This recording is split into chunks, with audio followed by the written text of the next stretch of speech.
Welcome.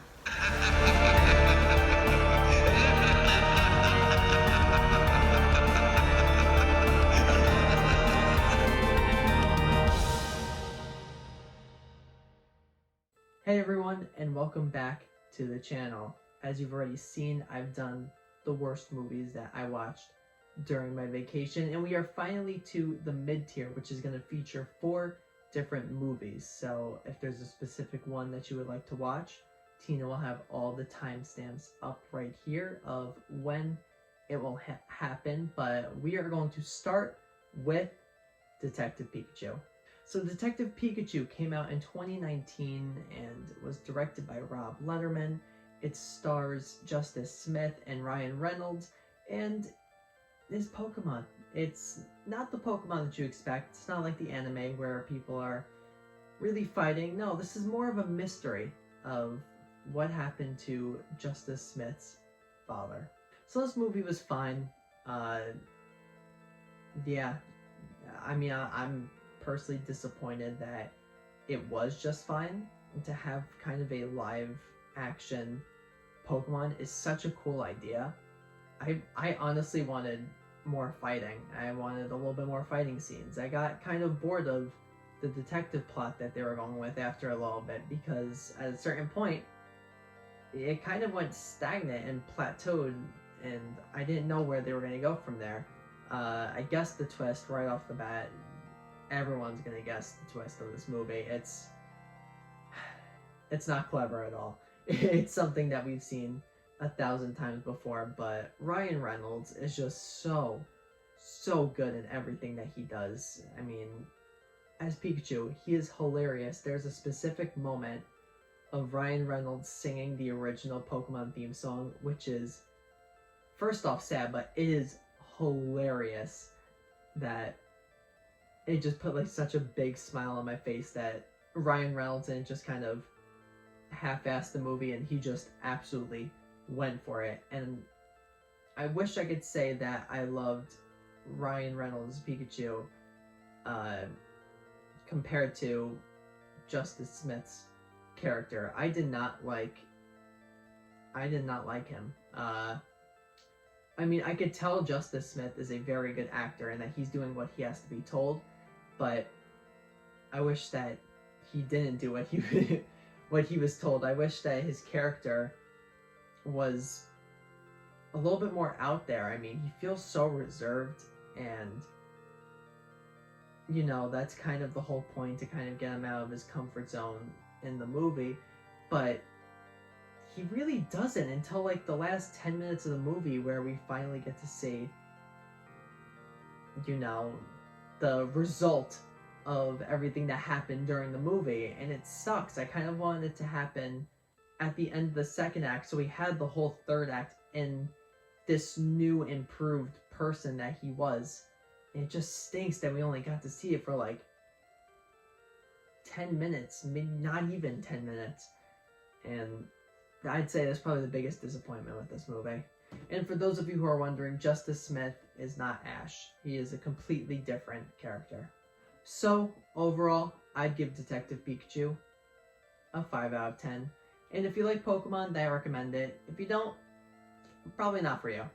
So on we move to our next review, which is going to be Birds of Prey and the Fantabulous Emancipation of one Harley Quinn, which came out in 2020, and there was a lot of hype built around this film. I mean, Margot Robbie as Harley Quinn is the perfect casting choice, and she is by far the best thing about Birds of Prey. And I hate that's called Birds of Prey, because we really don't get the Birds of Prey. It's very backstory driven, backstory of the Birds of Prey driven, and man, I just wanted more of them, and I feel like that's gonna be the issue I have with a lot of these films. I wanted more of something because it was doing it well, but there wasn't enough of it. Birds of Prey, it does suffer from a lot of different things, including the pacing, which is horrible. It was kind of like what I was saying in the Suicide Squad review, how it just jumps around everywhere, and oh my god, Margot Robbie just narrating over every single thing, and then us introduced to a character and her being like, oh, let me talk about them for 5 minutes. And I get that's getting inside Harley Quinn's mind, which is like a bouncing ball, just like a wall ball, just smacking everywhere. But man, did it get tedious and really tiresome after a while. With that being said, though, Margot Robbie is so good as Harley Quinn, and her line delivery is just great. Ewan McGregor as Black Mask is very good. He's very over the top, but I think it kind of fits the movie, him going over the top, so I didn't have an issue with it. But on top of the pacing, man, did I just not like Cassandra Cain, her character. Cassandra Cain's the name of the character, not the actress. Oh my god, she was... she's like basically the character in the movie that moves the plot.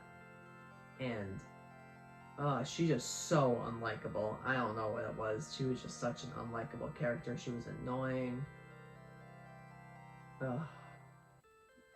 Didn't like her. So, overall, I'd give Birds of Prey a 6 out of 10. And if you like DC, recommend it. If you're a Margot Robbie fan, I recommend it. But other than that, it's not the best. Watch Wonder Woman. It's very good. So on to our third movie, which is Pokemon, the first movie, which came out in 1998 in Japan and 1999 in the US. Now, I know a lot of you are probably like, whoa, this isn't in the best tier of movies that you've watched. And I know, just hear me out. I promise. Don't pick up the pitchforks and everything like that. I promise it's not that serious. I put it here because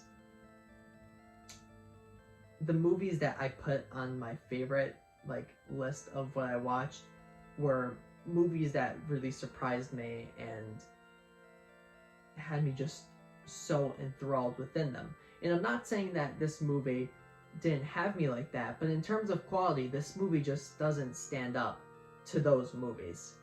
But speaking on Pokemon, the first movie, the message that this movie has is really good. It's iconic. I mean, everyone knows this movie and knows what happens, and that says something. If a movie could be that iconic that you could just mention a single action to have taken place and someone would know exactly what you're talking about. I mean, we have Ash trying to punch Mewtwo. He was ready to square up with Mewtwo. That is hilarious and is amazing, and everyone I know knows that. What happens to Ash at the end of the movie, everyone knows that. It is just so iconic. But for me, where it falls flat is it doesn't age that well, which stinks because it's such a good movie, but some shots now are kind of cheesy, and comparing it now to what we just saw in Kalos or even Journeys and Alola. I'm not a big fan of the art style in Alola, but the quality is just so much better. And rewatching that movie and just kind of having the main moves like, oh, Flamethrower, Hydro Pump, Hyper Beam. I mean, now we're watching full-on fights happen in a lot of these movies. But I will say this is the best Pokemon movie out of every single one that came out. Now I'm kind of rethinking that because the one with Manaphy is a really good movie. And the Celebi one is also very good. I like the Mew and Lucario one. And the Darkrai one is really good. But is this one the best? If you want me to watch the other movies and tell you which one I think is the best, then let me know down in the comments below. But overall, I'd give Pokemon the first movie a 7 out of 10. It's good. I recommend it. It's a great movie. And we are down to the last movie that I watched, which was Idle Hands. Now, let me tell you that this movie was so unexpectedly funny. I thought that was going to be just a bad movie that ends up being funny bad, but no, this movie is really funny and the planned jokes just land so well. Seth Green is so good as Mick. Devon Sawa is great. I mean, the comedy of this movie is just done so well, but even the horror and the score, I mean, I should have looked up who the composer of this film was beforehand, because the intro music, or the main title's music in this movie, are really good. I didn't expect it to be as much of a bop as it ended up being. I think my biggest issue with the movie is, unfortunately, Jessica Alba, and it's not her as a person. She does what she is told in this movie. It's more so her character. Her character sucks. It's written like what a 14-year-old hormonal teenage boy imagines what a girl likes. And that is Jessica Alba's character. I mean, it's kind of like a character that's written for a kind of like a Will Ferrell movie, except in this one it's just not realistic in the very slightest how a female would react in certain situations. Like, there's one specific scene where our main character Anton literally like grabs Jessica Alba's butt, and she's like, "Oh, I've been waiting for you to do that," but like they've only talked twice before, and she's invited this bloody dude to her house. No, that's not realistic. That's not what happens. No. Jessica Alba's character is 100% the worst part about this movie, which sucks.